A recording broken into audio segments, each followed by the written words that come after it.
The human mind is a funny thing. With even the smallest intuition or the slightest instinct, we can construct entire narratives and stories about things that don't even exist. But these myths, these urban legends too, can sometimes prove to be more true than we ever knew.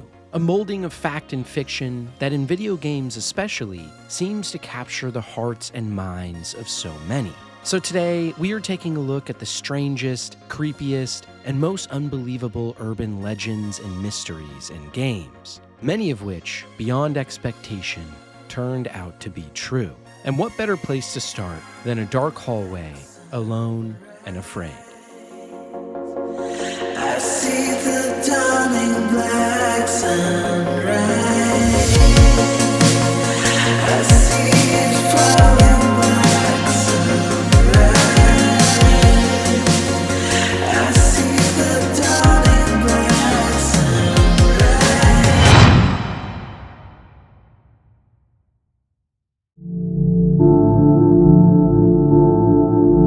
Kojima Productions is one of the most enigmatic studios in the entire gaming industry, and while they're best known for titles like Metal Gear Solid or Death Stranding, there actually is one other game they worked on as well that many people likely played but forgot about. This psychological horror thriller of sorts was originally devised as an interactive teaser for an upcoming Silent Hills game production that the studio was doing. But due to a falling out between Kojima and the Silent Hills IP owners, Konami, the collaboration was swiftly cancelled, and Kojima Productions removed PT from online store shelves. This came as a gut punch to many, as even just this short teaser gameplay was enough for many to start seeing PT as one of the best horror experiences in games ever. I even distinctly remember being a freshman in college and someone in the dorms getting the demo and us all freaking out as we gathered around the couch to watch and play. But for those of you who haven't played PT, it consists of nothing more than an unnamed protagonist who awakens in a concrete-lined room adjacent to a haunted corridor. Gameplay comes down to literally nothing more than just walking down this corridor over and over again in a continuous loop, as the room starts to shift around you and more scary things happen.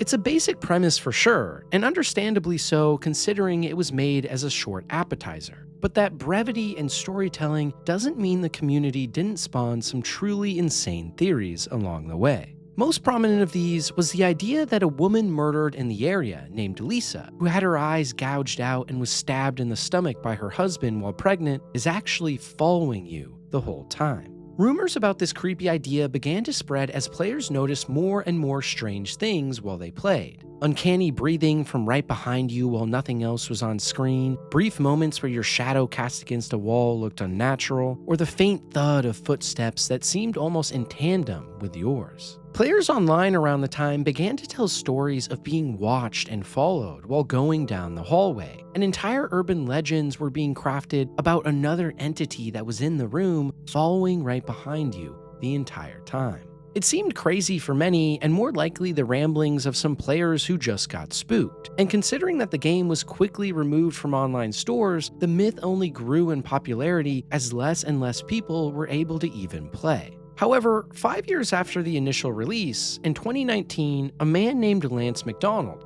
who still had access to the game, was able to hack the camera to stay in a fixed position while the player moved.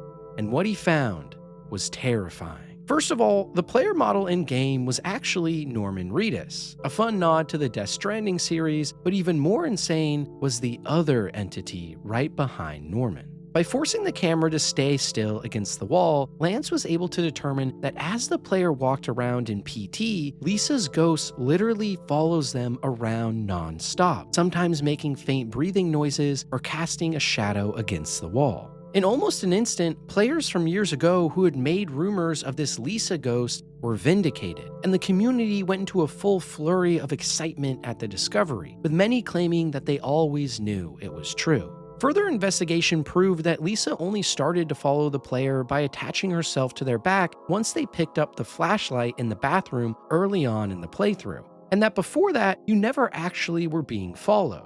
And this may point to why some players swore that this urban legend was true while others denied it vehemently. But regardless, it's crazy to think that 5 years later, after this original rumor popped up, it was proven by one individual who turned the entire game on its head. And it makes it even more creepy in retrospect for those like me who played this game before, not knowing that the entire time we were being watched and stalked. Sometimes, truth can be stranger than fiction, and our next urban legend proves this point even better.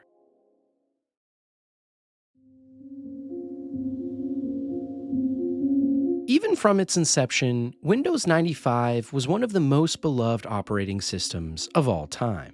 For all the issues and exploits it had, it revolutionized how we use computers, and to this day set the standard for interfacing with home PCs. But what would you say if I told you, hidden away within Windows 95, specifically Excel spreadsheets, is a portal to hell?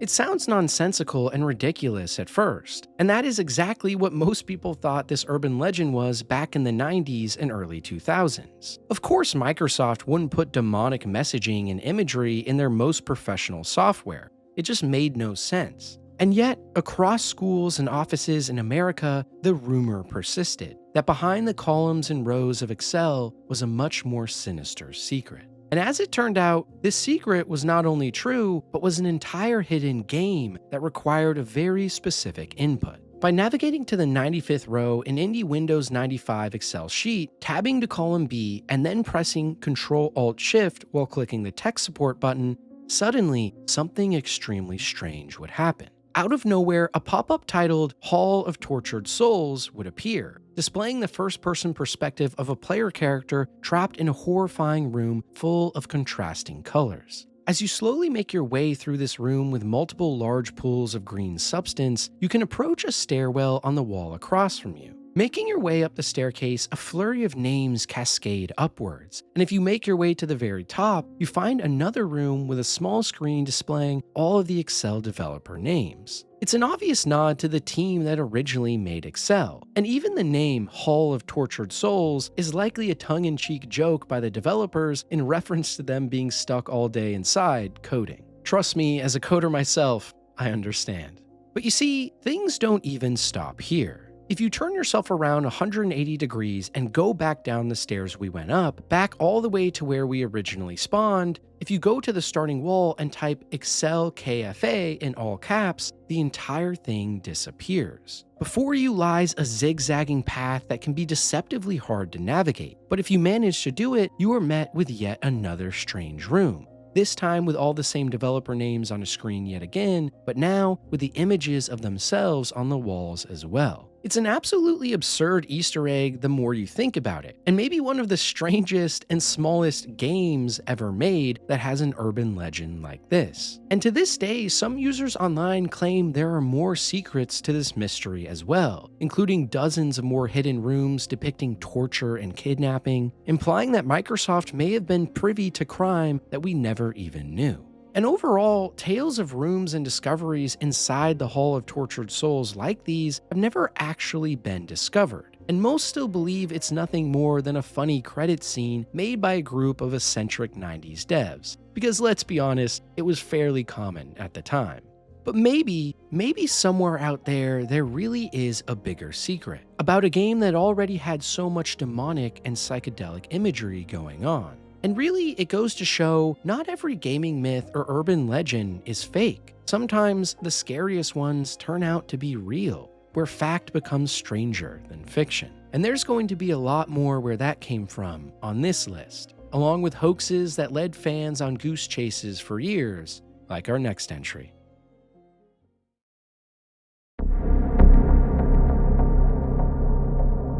Few gaming myths were as widespread and ubiquitous as the Tomb Raider nude code. In the late 90s, whispers of a top-secret cheat code that allowed players to fully unclothe Lara Croft in-game began to swirl around offices and playgrounds. For teenage boys especially, this rumor began to run rampant, as it seemed as if everyone knew at least one person that claimed they had in fact discovered the true secret and were playing in-game with a fully naked set of polygons on screen. Adding to this mystery as well, multiple magazines at the time claimed to have the code as well, which they would then sell to unsuspecting victims in their latest issue, only for players to find out it was completely fake or a code for a different cheat code that was unrelated. Even the developers themselves in interviews at the time remained coy, refusing to outright deny the existence of the code and instead just sitting and smiling. But the thing is, as far as we know, the Tomb Raider nude code never actually existed in any official capacity. It's long been speculated that many of the original rumors came out of the modding scene, where multiple websites were in fact hosting custom-made code that would reduce Lara Croft to wearing nothing. Most prominently of all, a website literally called NudeRaider.com. Don't go check that out. In fact, during this period, the site had enough traction that Eidos Montreal, the creators of the famous IP for Lara Croft, even had to order a cease and desist to force the website to shut down. And yet, even to this day, there are still a handful of players that swear they were able to activate the code in the base game. But whether or not these players are trolls or not still shows just how big of a deal this was at the time. An urban legend that more than most, everyone wanted to be true. It even inspired changes in future games like Tomb Raider 3, which sports a pair of pinup posters of Lara hidden in a level as a nod to the hoax, and probably resulted in even higher sales. Looking back though, it's just crazy to see how far games have come too. Because with how realistic characters look in games nowadays, it's hard to imagine anyone getting excited over this thing without clothes on, if you could even call it a woman. And the funniest part of it all is how so many different media organizations, trolls, and even the developers themselves almost kind of teamed up to promote this myth. It's no wonder that even to this day, many people believe it was a real thing, with some sleuths arguing the truth will come out eventually and that it really did exist. Regardless though, as someone that isn't a huge fan of the series, I have to say this is definitely something that would have gotten me on board at the time. And speaking of strange urban legends from the end of the 20th century, we have an even crazier discovery that spanned decades, and this time with a lot more evidence to back it up.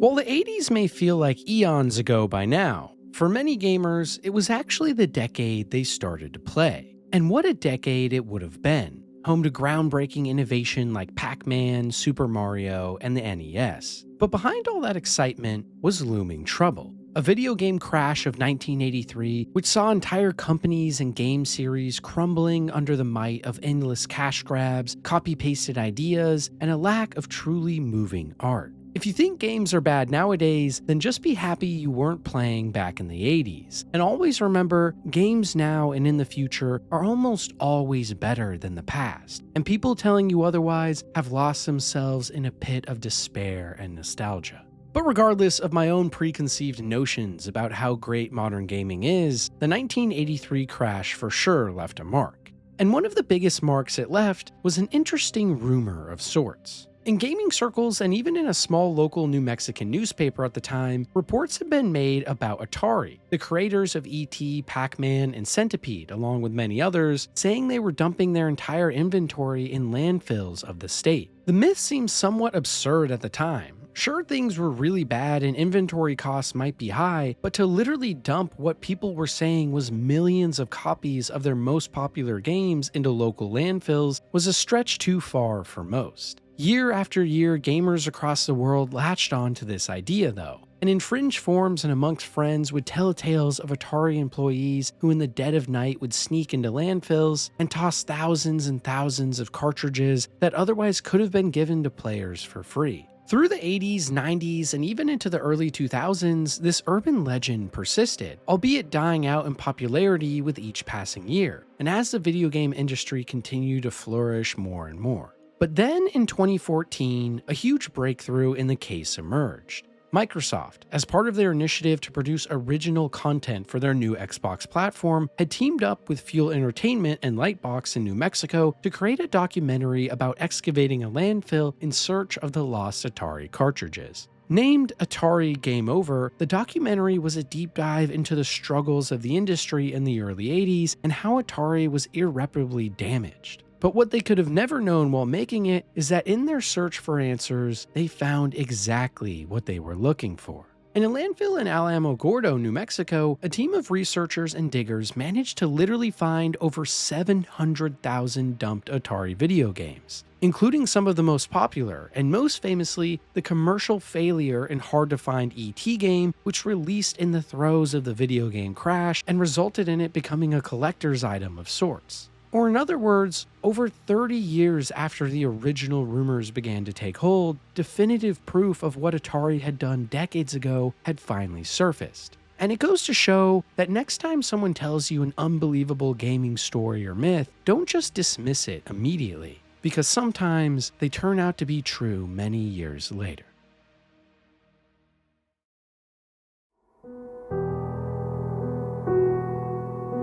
In mid-2015, whispers of a sinister dark web horror game started to take over online forums and discussion. Stemming from a single YouTube channel known as Obscure Horror Corner, a short video containing footage from an alleged title called Sad Satan was uploaded. The footage showed creepy and strange monochromatic corridors and hallways filled with an endless void of darkness, accompanied by unsettling sounds and whispers in the distance, which led players into truly horrifying scenes. Throughout the gameplay, at multiple moments, pictures of famous serial killers, presidents, or Hollywood stars would flash on the screen, and most terrifying of all the screams of tortured individuals could be heard as you walked around.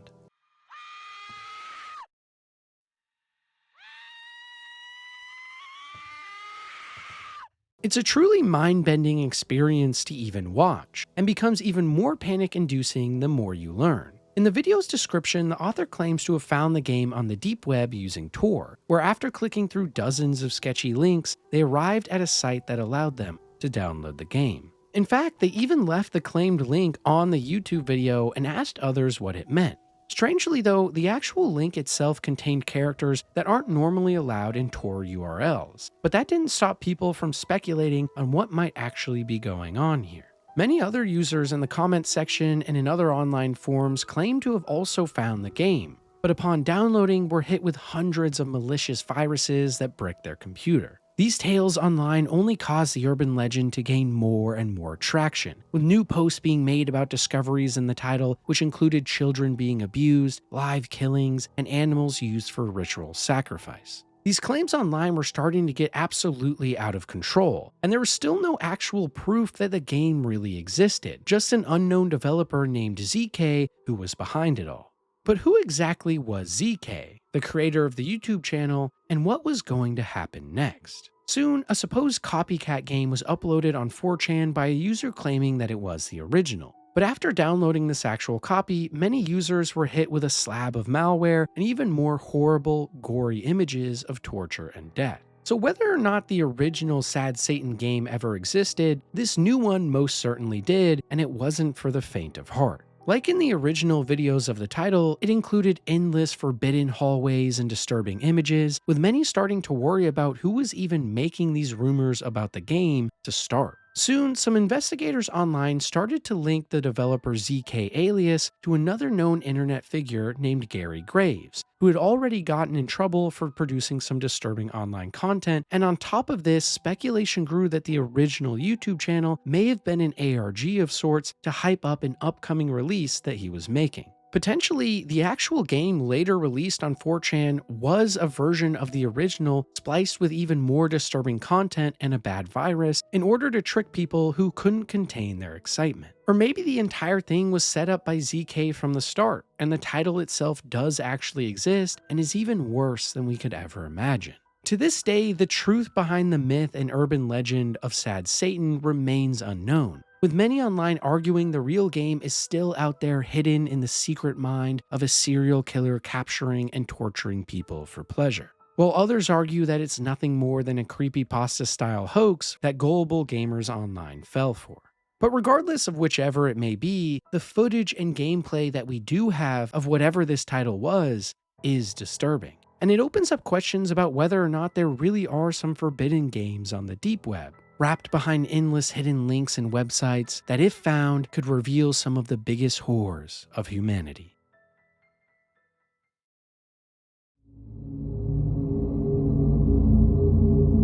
Almost every game from the 90s had one thing in common, and that was Easter eggs. From level-altering buttons that spawn new enemies to secret stashes of developer diaries, playing games during this period often felt like being a part of a small family that always was playing pranks on one another.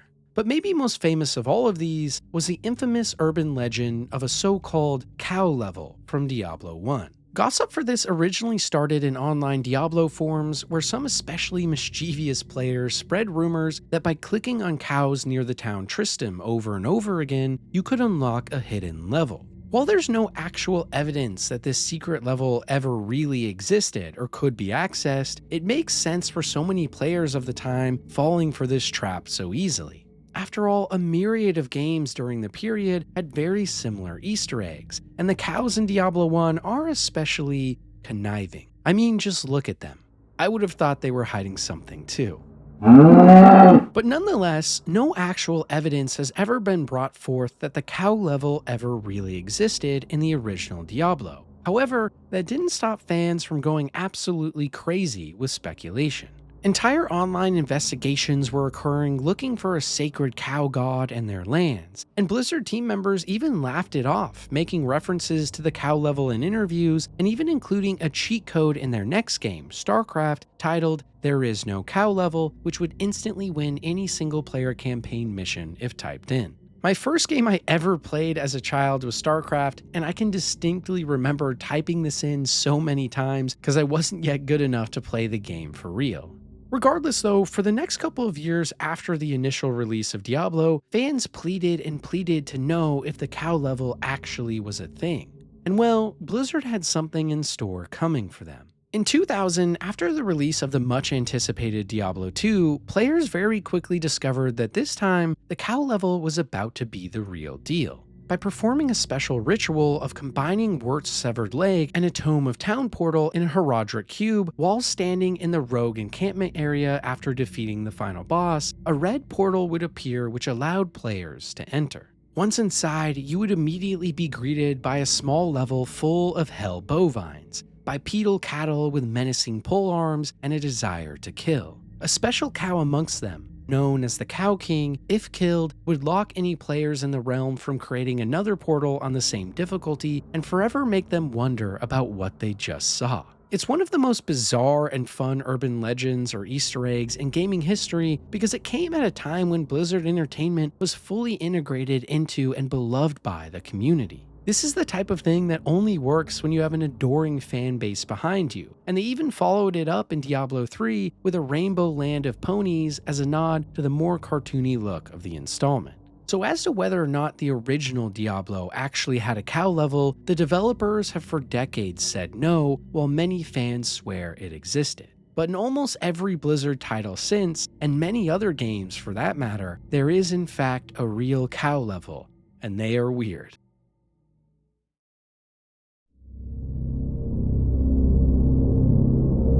Even to this day, the bots in Quake 3 are some of the most advanced ever put in a video game. They can realistically react to anything the player throws at them, and will use strategies and work together in order to try and win objectives. This makes for riveting multiplayer experiences if you have friends to play with especially, and shows just how transformative games with good AI can be. Personally, I really hope in the future systems and AI-driven design like this are a focus in game development, but we will see. Regardless, for some time now, the Quake 3 bots have been regarded as some of the best, but in the early 2010s, this recognition was about to transform into a crazy urban legend. During this period online, a player gave an extremely fascinating tale, which spread like a wildfire. According to him, for the past 4 years, he had set up a continuous 16-player deathmatch in which every combatant was a Quake 3 bot, and simply left it running. When he eventually remembered to check in on his experiment 4 years later, what he found was astonishing. In the chat logs, which the Quake 3 bots do actually use in-game, a conversation from years ago was unearthed which showed one of the bots specifically telling the others it was time to stop fighting. If no one kills anyone, it said, then no one does, and everyone wins. Inside the lobby, rather than finding chaos and carnage, this player was met with an army of bots simply standing idly, refusing to fight. In the event that any human player joined the match, they would be immediately descended upon and killed gruesomely in order to maintain peace, thus resuming the AI pacifist standoff with rocket launchers in hand once again. The story quickly broke into the mainstream, being featured in articles like Huffington Post and Forbes, and had the entire Quake and gaming community freaking out. Sadly though, as with most urban legends like this one, the entire thing was fake. The original poster on 4chan, who included screenshots of the bot's conversations, had fabricated everything, and some technical analysis afterwards proved that while Quake 3 bots were sophisticated, they were by no means capable of what was described. The funny thing is though, nowadays I could totally see something like this happening. We have real-world examples of large language models like ChatGPT or Google Gemini running similar experiments but actually getting outcomes like this. And it isn't too far-fetched to imagine what before was just one big joke is slowly becoming reality, an urban legend that human ingenuity has brought to life. And it makes you wonder, maybe somewhere out there were or are signs of intelligent machines giving rise to thought in games. After all, games are often one of the biggest testing beds for technical innovation.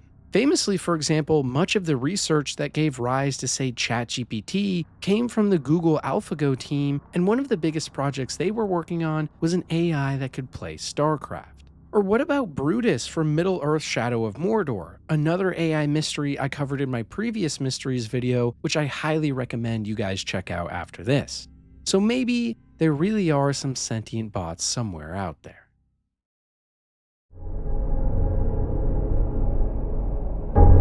There's something about the 1980s that just feels nostalgic and, well, creepy. Even as someone that wasn't born during the decade, watching shows like Stranger Things for some reason makes me feel reminiscent of a time I miss. And one of the biggest contributing factors to this has to be the arcades. During their heyday, arcades truly were a phenomenon, and the only way many people could even play games in the first place. But as with any especially notable time like this, many myths and legends also were born inside these dungeons of play. And maybe one of the most crazy was a killer arcade machine that apparently took the lives of many. Known as Berzerk, it was an actual real arcade machine of the time period that sported maze-like environments, blue walls, and armies of green robots that would shoot lasers at you. The main villain of the title was called Evil Otto, a smiley-faced antagonist who was able to talk to you while you played using voice synthesizers, one of the first arcades of all time to utilize this new technology.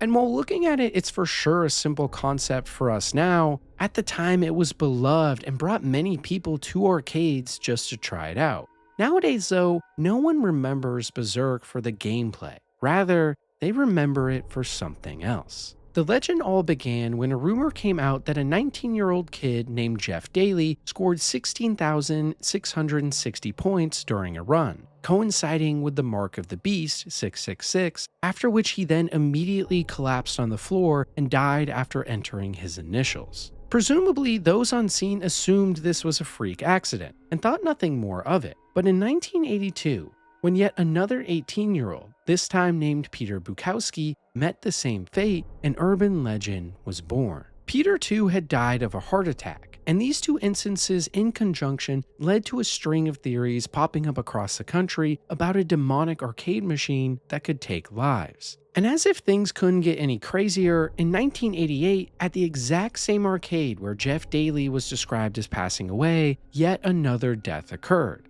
This time when a teenager was stabbed to death over a disagreement, you guessed it, right next to a Berzerk cabinet. For many, this was just further proof that Berzerk was truly an evil game that could kill. But the more you actually peel back the layers, the less likely it becomes. For example, while the stabbing in 1988 and the 1982 death of Peter Bukowski are without a doubt true, as corroborated by multiple local newspapers and sources of the time, the original start of this myth, the death of Jeff Daly, is less so. For example, while there are reports of a man named Jeff Daly who died in 1981 in Virginia, this was due to a car crash and not an arcade accident. In fact, there really is no first-hand evidence that Jeff Daly, a man killed by Berzerk, even existed at all. Other holes in the plot show themselves too when you read original discussions of the mystery where the claim said it took hours to reach the high score, when in reality, getting say 16,000 points in Berzerk shouldn't take more than 20 minutes. So all in all, the idea that Berzerk is a satanic arcade machine that is intended to kill people is probably far-fetched,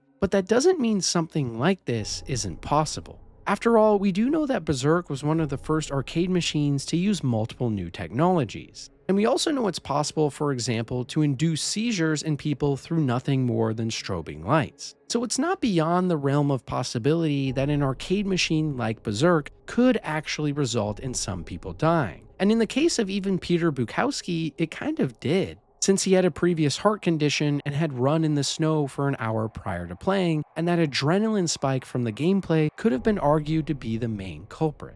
Regardless though, the urban legend of Berzerk is one of the biggest reminders of just how crazy the 80s really were.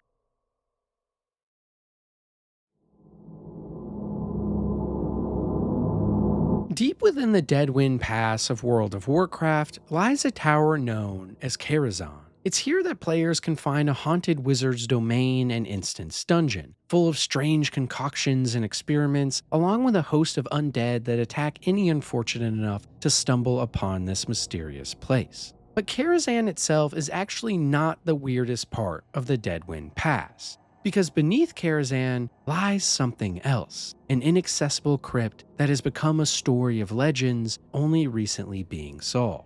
As early as 2001, we have data mined evidence of different Blizzard employees working on the original incarnation. And while it is creepy even in concept art, nothing was going to prepare players for what they found once it actually got implemented in-game. Inside the tower, there are multiple locked doors and hidden entrances. But one door especially was perplexing players, a specific entrance to the catacombs and crypts in the basement that was completely inaccessible. For a time, many WoW players online speculated on what could be behind the door, but this speculation was quickly met by a handful of detectives that were able to glitch behind the door, and what they found haunted them forever. Piles and piles of skeletons and bones assorted in pentagram-like shapes. Endless graves for miles with scenes of torture and blood adorning the walls. And towards the ceiling, the upside-down sinners. Human corpses suspended in midair via their legs, with their eyes looking hopelessly into the carnivorous watery pit below. As players walked around, the faint whisper of ghosts saying, "You will die," could be heard all around with the moans and creaks of an ancient force. It was a horrifying scene for sure, and even more so when you realize that nothing else in this T-rated game came even close to the sadistic nature of this place. Sure, there were some creepy locations in WoW, especially in the early days, but nothing with this level of scale and brutality. Speculation online began to run rampant on what this place really was and why it was included in the game. Maybe it was cut content for a dungeon that was too gruesome for kids, potentially an Easter egg left by the team as a hint to the real dangers of the tower, or maybe just early level design gone awry. Regardless, the urban legend surrounding the crypts here took over the community, and even in developer interviews at the time, many kept their mouths shut as to the truth of this location. That was at least until 2023, with the release of WoW's Season of Discovery, which included the official opening of the Karazhan Crypts as an actual playable dungeon. Veteran players were finally given the chance to reveal the mystery behind the locked gate, and now there were actual narrative reasons for the horror scene down there. It was the end to one of the biggest myths and urban legends the series has seen, and showed once again that given time, many mysteries can finally be solved. But still, some in the community argue that what we have nowadays isn't actually as scary as the glitched locations from before, and that the Karazhan Crypts might be a smokescreen to hide the truth around a location that could be home to so much more. And for many players, it was almost more fun and mysterious when they didn't know exactly what was going on. It added to the intrigue. And it goes to show, sometimes the greatest adventures in games happen outside of them, within our own heads. It's why I love watching and making videos like this in the first place.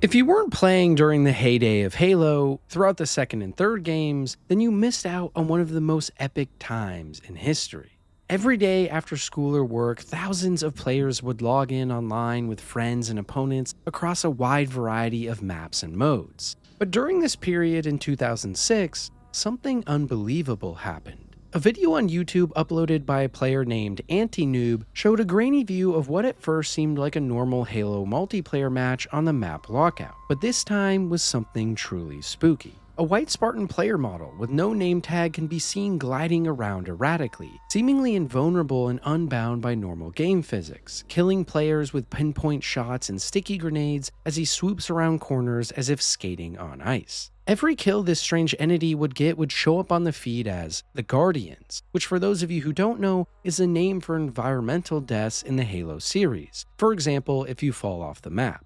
On top of this, the white Spartan held his guns in a very strange way and could move at extremely high speeds, one moment being on the edge of the map and the next right next to you hunting you down.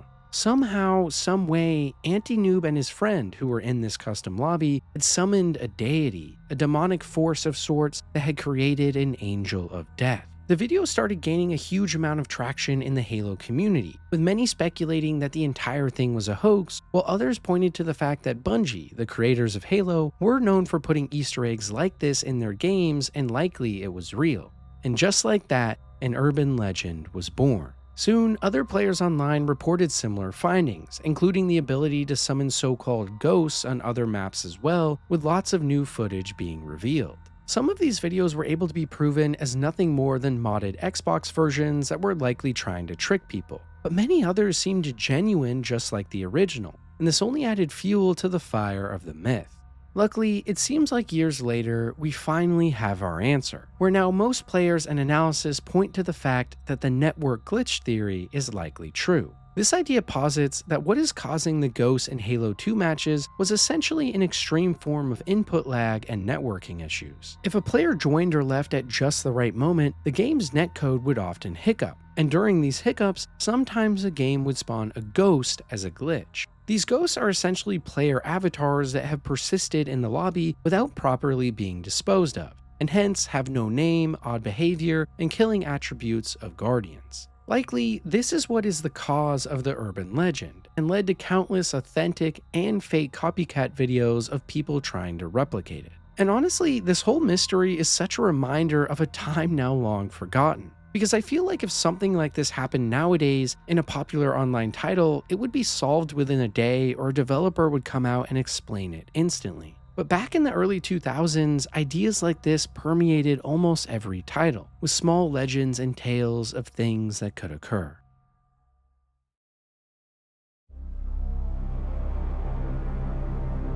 Animal Crossing has to be one of the most family-friendly and inviting franchises out there. It's full of adorable and affectionate animals, laid-back fishing adventures, scenic farming, and tranquil music. But what would you say if I told you behind this nice facade was a much more sinister undertone? One that for a while at least only was the stuff of myths and legends. You see, how Animal Crossing works for those of you who have never played is the game synchronizes to your system's actual clock, meaning if it's 1 PM in the real world around you, it's 1 PM in the game too, and time moves forward and progresses in the same manner as our own. It's an interesting mechanic that allows for things like crop yields or quests that can take literal days to complete, or messages you send to NPCs where it can take them a week to respond in your mailbox. But what this mechanic also allows for is specific Easter eggs and events that only take place at certain places and certain times of day. There are many of these in the franchise that players have come to know and love, but in the early days, there was a rumor going around that there was a very specific one that was scarier than all the rest.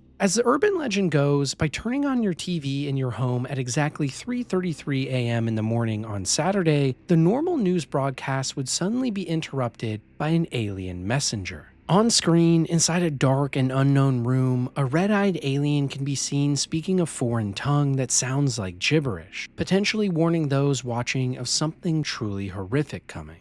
And for months after this discovery, multiple people online posted screenshots and videos of this event, with many claiming it was nothing more than a hoax, as many people did not want to stay up in their real lives till 3:33 AM just to find out. Unsurprisingly though, this Easter egg is in fact real, and if you are dedicated enough to stay up or change your time zone or mod the game, you too can see it in almost every title. As to what this alien is saying though, speculation has run rampant in the community. Some, for example, have converted the speech to AVF files to translate, while others have devised an entire new language to figure out what they're saying. Theories range from benign and funny jokes all the way to omens of future torture and abuse, which would be pretty crazy to see in a game targeted to kids like this. But regardless, in my opinion, it's awesome when developers put cool secrets like this in their games, as it inspires the community to argue with one another about what is and isn't real. And I can't imagine how scared that first person to find this must have been during a marathon session early in the morning, only to be freaked out by what they were seeing on screen. By no means one of the longest or largest standing urban legends in games, but one of the funniest for sure.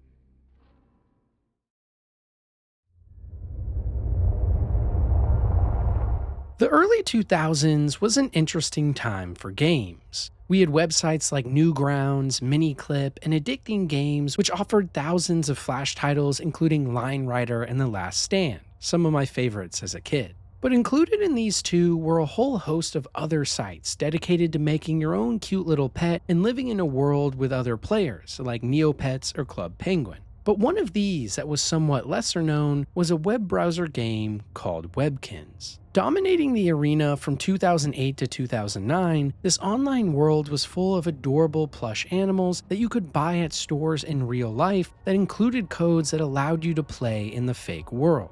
It was a genius move at the time and brought in a whole host of children that wanted to see what their friends had too.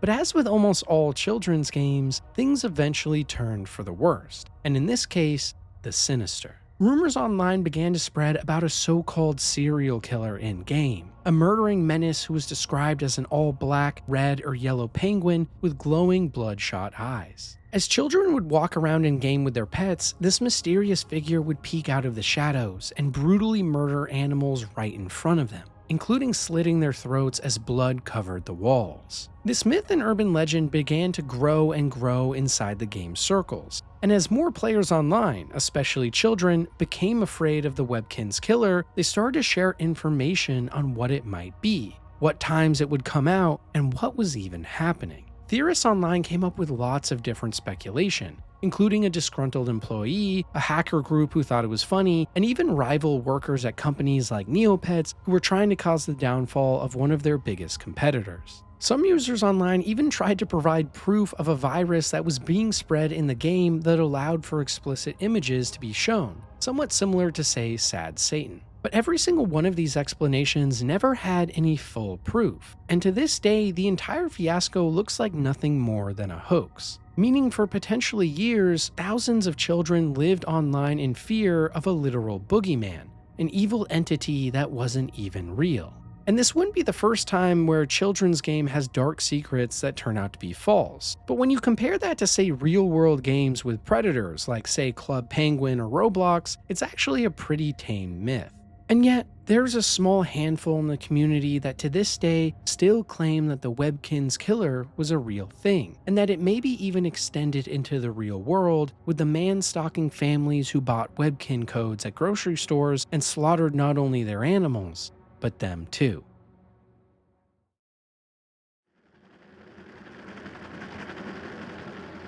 As we already have gone over in this series, World of Warcraft is a game home to so many myths and urban legends. But maybe one of the most famous and insane of all of them is the Children of Goldshire. For those of you who don't know, Goldshire is an early starter zone in the original release of the game, located in the Elwyn Forest. It's here that most human players will stumble upon very quickly, and also where a lot of low-level trainers can be found. It boasts a cozy village vibe with a prominent blacksmith, but ironically, there's something else in this quaint little town that it's now known for most. Early on in WoW's life cycle, many players noticed that in Goldshire there was a group of 6 children that would wander around and play together as heroes passed by. But somehow, they also just gave off an unsettling and creepy vibe. The way they looked at players as they passed, or even just how they moved, seemed off. To add to the intrigue too, some players discovered that at 7 a.m. server time every day, the children would march together into an empty and abandoned house in Goldshire, go upstairs into a bedroom, and stand ominously in a perfect circular formation.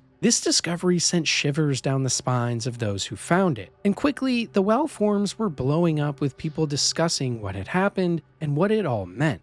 To make things even more insane too, new players who stumbled upon the scene started to hear strange ambient sounds, including ghostly moans or faint demonic voices, along with the phrase, "You will die," which was actually the same soundbite used in the old god Cthulhu encounter in-game. Obviously, something was going on here, but the devs at Blizzard weren't giving any definitive answers, so speculation started to run rampant. Some players told tales of watching the children turn into demons as a rare encounter for loot, while others drew diagrams of the young ones that showed them standing in pentagram formations analogous to the devil. For many months, this mystery carried on, until eventually, much later, some Blizzard employees explained that the Children of Goldshire were just an inside joke with no dark lore, stating that even the sounds that players heard were added in after the original find as a nod to the player discovery. Apparently, the real reason that the children all stood in a circle is that NPC following behavior at the time would bug out as they tried to all fit in the room. But considering all the other demonic presences in-game, I wouldn't be surprised if someone on the team was playing a joke on everyone. Regardless though, it's another great example of what made those early days of World of Warcraft so great. The community coming together to give rise to theories and ideas and ways to solve them. That's what online games should be all about. And in truth, it's these types of stories will live on longer than the games ever do. So if you're making an MMO or massive multiplayer title, or even just a single player game, make sure to include some secrets and mysteries, many of which will never be solved, to give players the stories we all really crave.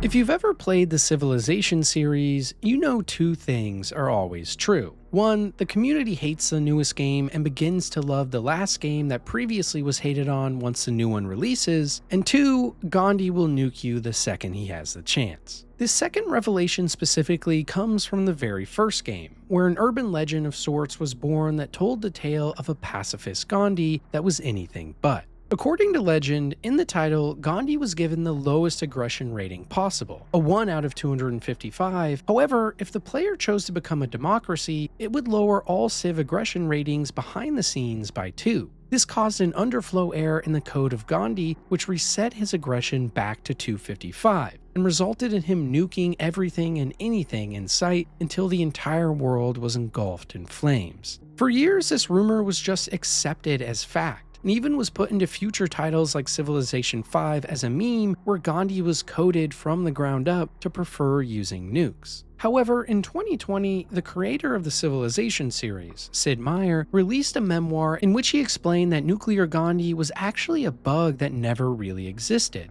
Rather, players had just hallucinated and made up stories that simply hit the zeitgeist. This revelation caused quite a stir in the community, as many vehemently claimed that no, Gandhi really was a maniac even in the original game, and especially in Civ 2 and 3. Even ask avid players nowadays and many will swear that Gandhi has always been bloodthirsty. And in my opinion, as Jeff Bezos famously has said, when you have a conflict between anecdotes and data, trust the anecdote. I know that Sid said Gandhi didn't love nukes, but there are just too many people online, too many old forum posts, and too much commotion for this myth not to have some legs. As they say, where there is smoke, there's fire. And in this case, I think it's undeniable that in many of the early renditions of Civilization, something spooky was going on with Gandhi. But in all honesty, the real answer is probably that Gandhi was aggressive in the original Civ, but that it was because all the computer-controlled characters were in the first game. And Gandhi even being slightly less so likely led to memes online, since he is usually seen as one of the most peaceful leaders in human history.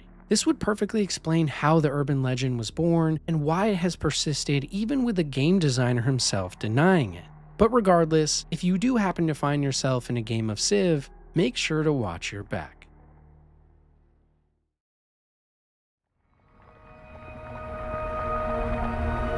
Shadows of the Colossus is one of the most grand, scenic, and mysterious games ever made. It tasks a player with venturing forth into a strange world and slaying 16 different massive beasts known as Colossi. It's a poetic and memorable title with a big twist, but because of its nature, it's also one that has been home to reams of urban legends. There just is something about the ambiance in this game that lends itself to it, but most prominent of all of these legends has to be the 17th Colossus. You see, originally, designer Fumito Ueda had planned nearly 50 Colossus for the game, which would have included completely new zones, gameplay mechanics, and ideas. This lofty conceptualization, though, was quickly pared down to just 24, which then was later reduced to just 16 once full development got underway. But that didn't stop fans in the community from speculating with all of the potential different colossi that Fumito had dreamt up.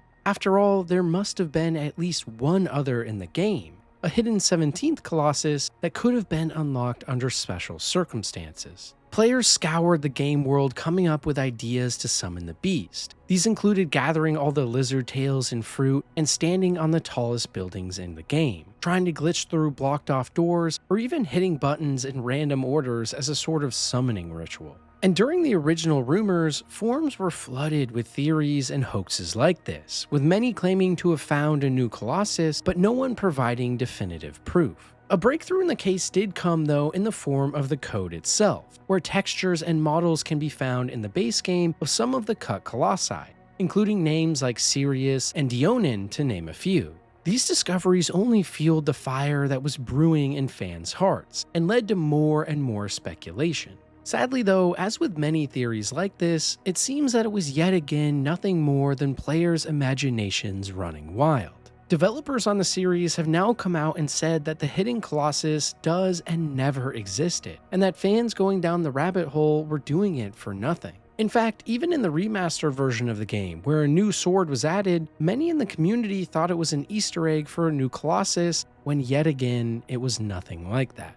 And yet, just like many of the other myths and urban legends on this list, the story of the 17th Colossus has lived on, with a handful of players remaining adamant that they will one day expose the truth. And honestly, based on some of the other finds on this list, I wouldn't be surprised at all. After all, it's ideas and mysteries like this that make games live on forever. Ideas of what could be out there, or hidden secrets left behind and forgotten. The human mind is a powerful thing, and our capacity to tell stories within stories knows no bounds. It's why videos like this are fun to make and watch in the first place. It taps into that primal desire in all of us to know more about the adventures we go on, even if it's all made up in our own head. So let me know down below what your guys' favorite myths and urban legends from games are and why.